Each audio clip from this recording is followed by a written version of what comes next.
Welcome to this week Leadership Advancement Mentorship Podcast.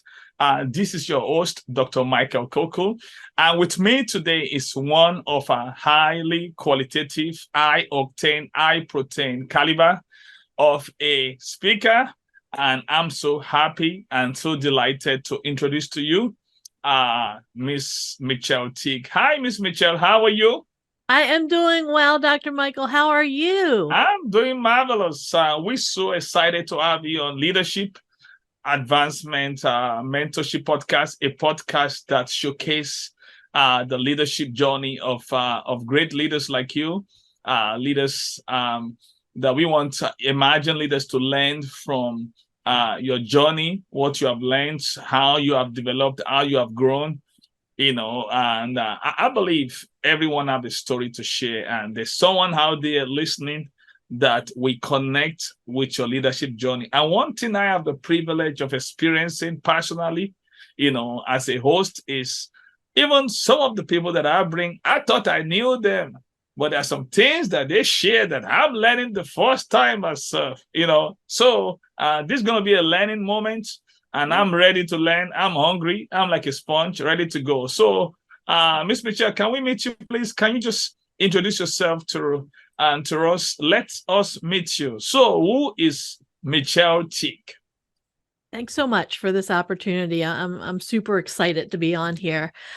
Who is Michelle Teague? I'm a mom. I'm a wife. I am a leader. I'm a business owner. I'm a speaker. I'm a trainer. I'm a coach.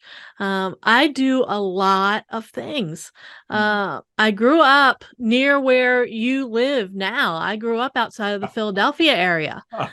And when I was growing up, I always wanted to be a teacher. Up through 6th grade, when Mrs. Morgan told me, no, you're not going to be a teacher because you are made for great things. You can do so much more with your life.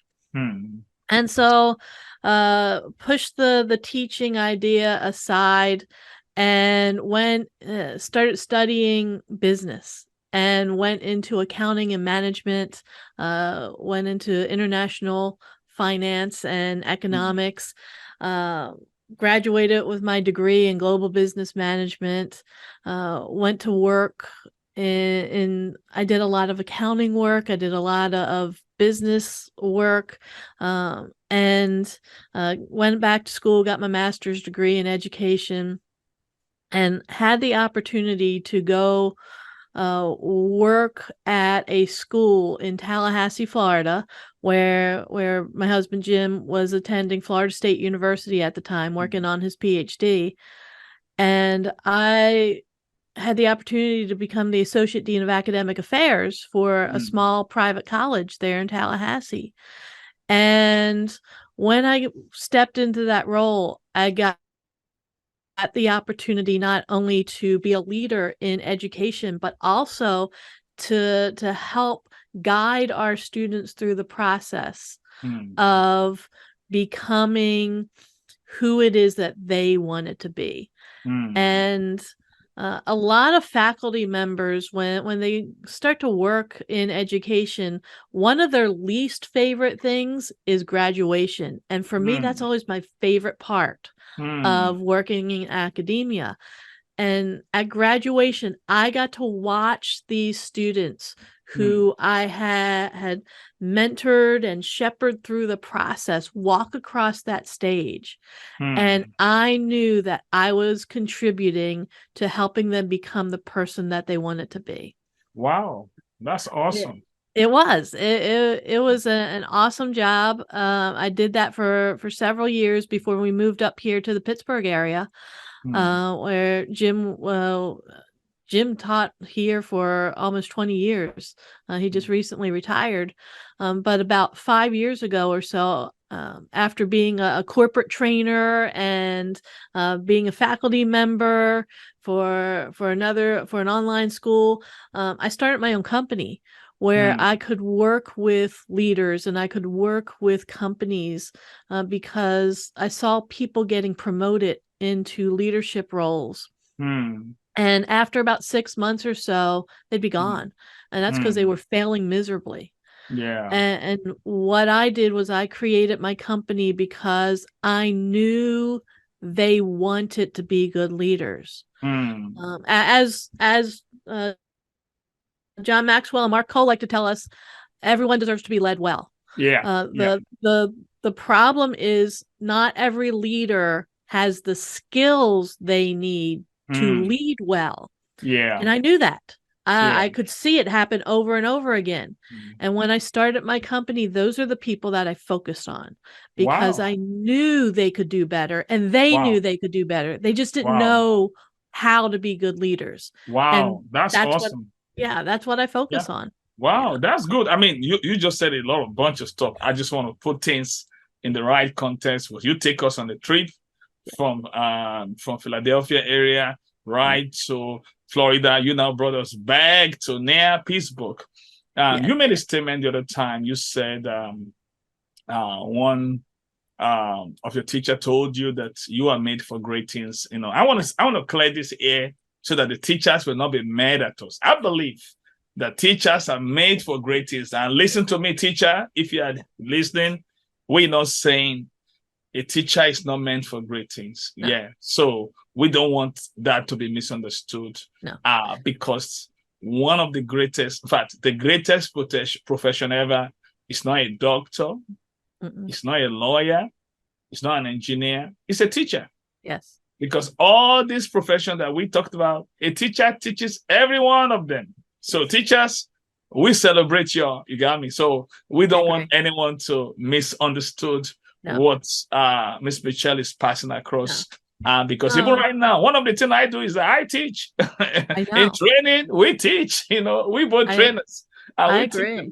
Yeah. And it's a different world than it was back then. You gotta remember that it was more than a few years ago when I was in 6th grade, and I know she had her best intentions, but you're right.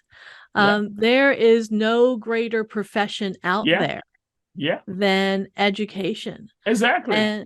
And teachers, God bless them, teachers are really the ones that help to mold and help our students to figure out what is it that they are really good at and where can they excel. And they help light the candle there to help burn that inspiration inside of each of us. That's true. Yeah. Teachers, I love them. When my kids were in school, I used to volunteer with PTA and PTO because I knew how important it was to support teachers in our school system. That's so true. Yeah. Now that the teachers are loving us back because we take time to, because listen, for instance, one of the people that I really overlooked are teachers. Yeah. One of the things I do is I volunteer as a coordinator in the financial piece, the Advancement financial piece. And it was found that one of the top 3 professions that became a millionaire without inheritance is they are teachers. Not a doctor is not even one of them. Like I said, so if you are a teacher, please don't ever think you are in the wrong profession. Nope. All you just have to do is to have a passion for the people you are called to serve. Now, let's go. How do you become aware of your leadership potential? At what point in your life? Because I believe everyone has a leadership potential. There's no such things as someone is a follower, someone is a leader. No, we all have the potential to lead. I was listening to Simon Sinek today, one of my favorite speakers, and he said leadership is the awesome responsibility to see those around you, those around us, to rise up. So that's it. He says it's not about ranking. If you are the kind of person that you want to see people around you rise up, you are a leader. And you don't just want to see them rise up, you're doing everything you can to make them to rise up. That's leadership. So, because leadership is when your presence in a team leads to the team getting better. Yes. When a leader shows up, everybody get better. So if you are all about making people better, that's leadership. Yes. So when did you become aware of that leadership potential? At what point and how? And how did you become aware of it? Thank you. I became aware of it early on in life. It's funny because one of the things that we were talking about earlier before the show was, certain people are born with specific traits and qualities. And yes, you can learn leadership skills. Yes, anybody and everybody is a leader. There are some people, though, that naturally fill leadership gaps and voids. And I was always one of them. I was always the one that wanted to jump in and lead the group. I was always the one that wanted to lead the team.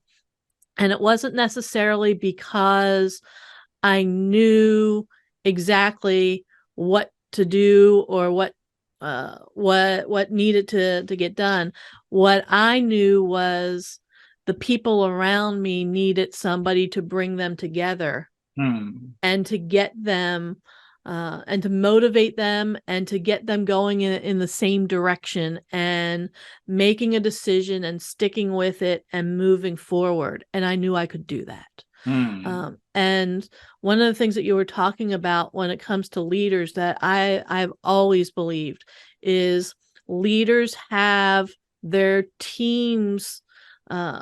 They want what's best for their team. They don't necessarily want what's best for them.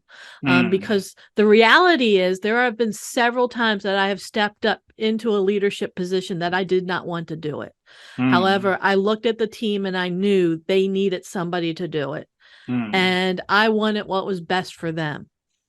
And that's what every single leader does, is they want what's best for their team. And because of that, they step into that leadership role. So you just develop that awareness. Like I said, I believe everyone has a leadership potential. Everyone does.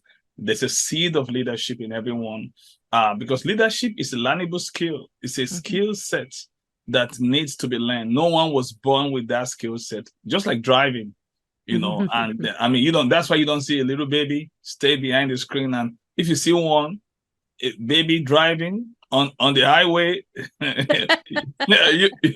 that's not normal, But the thing is, we all have to develop that. So how did you develop your leadership skills? What are the things that you did as a person?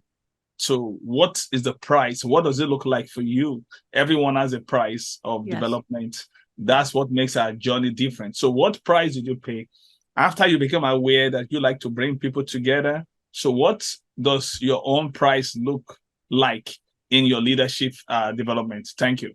What it looks like is it's never a straight line. Leadership development is not a very straight, smooth line going up.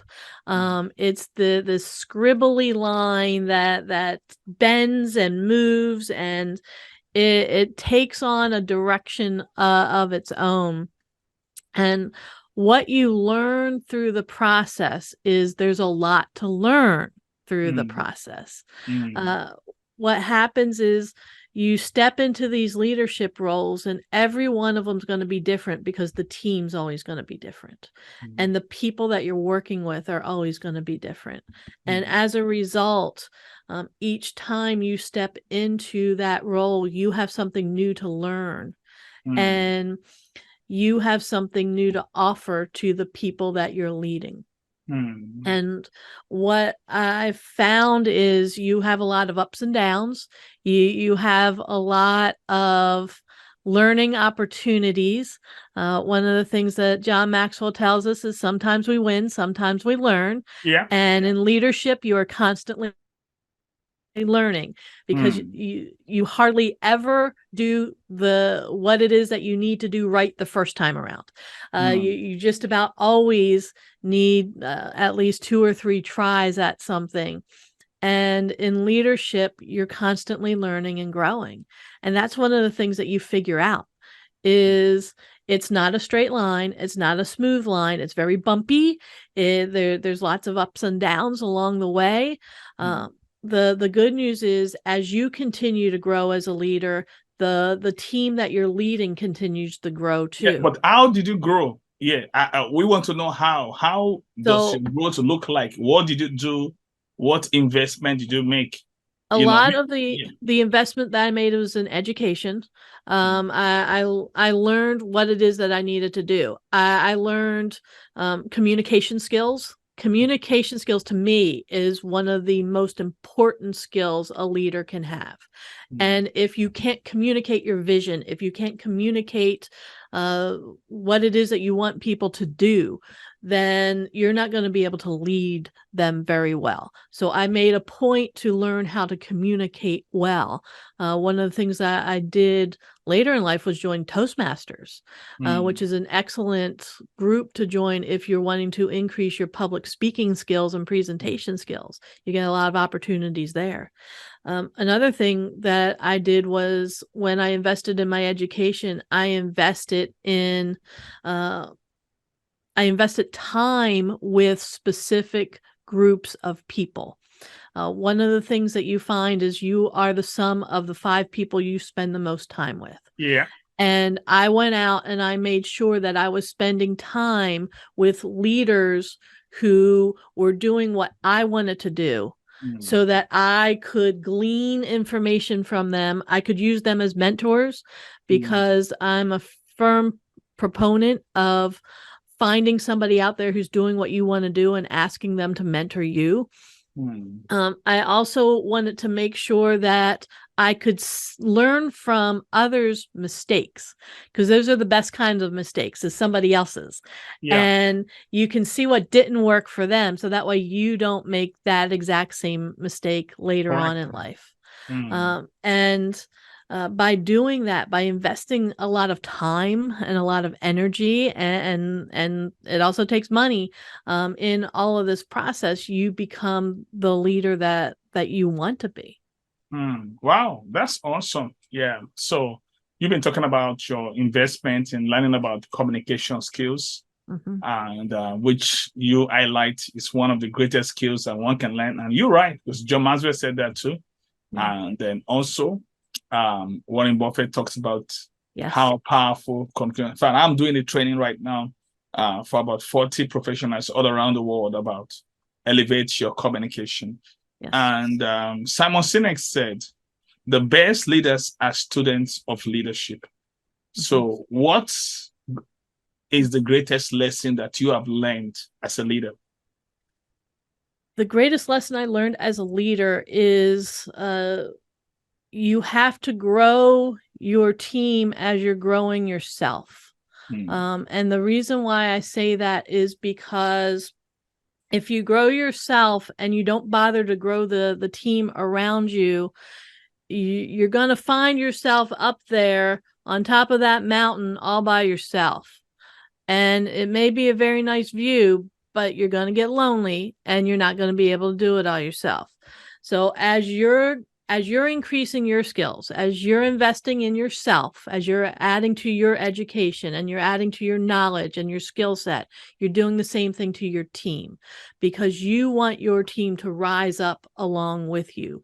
You want to make sure that they are learning and they are gaining skills and they are becoming more aware of their own talents and what it is that they can accomplish right alongside of you. So that way you're all moving upwards. Wow, that's awesome. I like that because when you grow yourself and you don't grow your team, your dream is at risk because you need that team building for you to be able to really get to where you want to go to. And John Maxwell talks about leadership is not a solo journey. No. He said it is best experience in community with others. So leadership is not a solo journey. It is best experience in community with others. Like one of the greatest joy of my life that I've experienced this year. And when I was doing a training on Live Your Dream based on the book, Put Your Dream to Test. Mm-hmm. When I got to chapter 6, I was faced with a question. Did you have the team to fulfill your dream? And I know I have a global dream, and I realized the answer was no. So I was real with myself, and I began to realize the power of having a team. And that's when I begin to look for the right way to build that team. And I'm glad to say that at the moment, I have 16 leaders that we work together, we collaborate on great projects.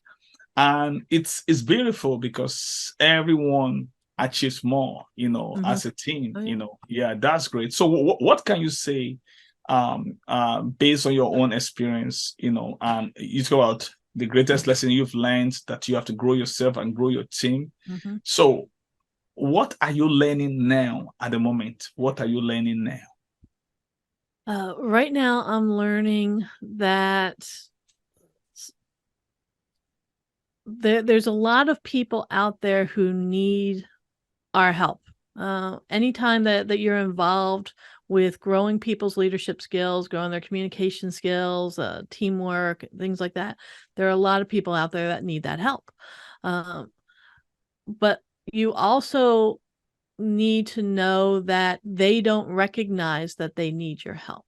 And one of the lessons that anybody who either owns their own business or is involved in sales or marketing, one of the things that you learn is you have a fabulous product, you have a fabulous service to offer the community and people out there, and not everybody is going to take you up on your offer, even though they need it. One of the things, and you and I were at a conference last month during IMC, and on Think Tank Day, Becky Spieth, one of the things that she said was, you sell people what they want, however, you give them what they need. And that's one of the big lessons that I've been going through is, how can I explain to people, this is who are coming to me, this is what you want. Okay, I'm going to give you what you want. I'm also going to give you what you need, though, because the reality is what you want and what you need aren't necessarily the same thing. Yeah. And when you need to grow as a leader, when you need to grow your team, when they're not necessarily looking for that, they're just looking for some type of answer to their problem or some type of solution to their problem. They don't necessarily dig as deep as you do. And you can see what the problem really is. And so that's one of the things that I've been learning is, how do I talk to these business owners and these HR professionals that I interact with and tell them, okay, I'm going to give you what you want, but I'm also going to give you what you need. Yeah. Wow. That's awesome. That's a great lesson. Thanks. Because a lot of people, the reason why they remain in need is they don't know what they need. Yeah. And they keep going after what they want. And Exactly. the main thing is to really identify that and really help them, and that's a major stuff. Thank you for sharing that perspective. Yeah. Sure. So how has mentorship shaped your life to become an effective leader? One of the things that mentorship has done is it's given me an opportunity to see how people truly lead and how they have been successful throughout their lives. I've had several different mentors over the years, and some of them have been excellent, others of them not so good. And the ones who were excellent were the ones who wanted me to succeed. They wanted me to grow and to learn. The ones who weren't so good were the ones who only wanted themselves to grow and to learn. They didn't necessarily care about the other people who they were supposed to be mentoring. Wow. So And who are your so, mentors? Who are the people that have poured into your life? Yeah. and a lot of them, I mean, we've got people like John Maxwell, who's an excellent mentor. Same with Mark Cole and Chris Robinson, and Roddy Galbraith. Actually, you and Dr. Kanisha are two of the people who came into my life just at the right time. And people do that. People come into your life for specific reasons or for a specific season. Yeah. And there are people out there. Bob Lacombe is a guy, he had hired me years ago when my son Jeffrey was only a few years old. He hired me to be his office manager, but he taught me so many life lessons. He taught me so much about being a true leader. I don't even think he realized how much he taught me about being a leader. There are other people in my life. Dr. Mary Jane Kufner-Hurt. She was one of the professors in a PhD program that I was going through. And she taught me a lot about how to work with different people in academia. And she's one of the people who said, a lot of them don't understand what it is that you're trying to do because they're too focused on what they're trying to do. And they don't want to get to know you. She said, you're not going to have time for them in your life. You need to focus on the people who are open to helping you improve your leadership. And by teaming up with them and watching them, that's part of how you're going to do it. Wow. There's a lot of people out there. Yeah. That's awesome. I want to close with this thought. There are three kinds of leadership. There's a temporal leadership. Number 2, there's an incomplete leadership. And number 3, there's an ultimate leadership. A temporal leader is a leader that's they do all the talk. They don't do the work. Yeah. It's only talk and no work. That's why the leadership is temporal. And incomplete leaders are the leaders that do all the work, but they don't share with the team. They don't talk about it. They don't share the nuances, the kind of step that they are taking, to help to grow the team. They're doing all the work. People can see all the action, but they're not sharing their leadership journey. And of course, an ultimate leader is a leader that they do all the talk and they do all the work. Miss Michelle, I want to tell you, you are an ultimate leader, and we were glad to have you. I know it's only short, but we're going to have you back. And we're glad for you to be one of the speakers that will be speaking at the Made for More conference coming up March 2nd, 2024. We're so excited.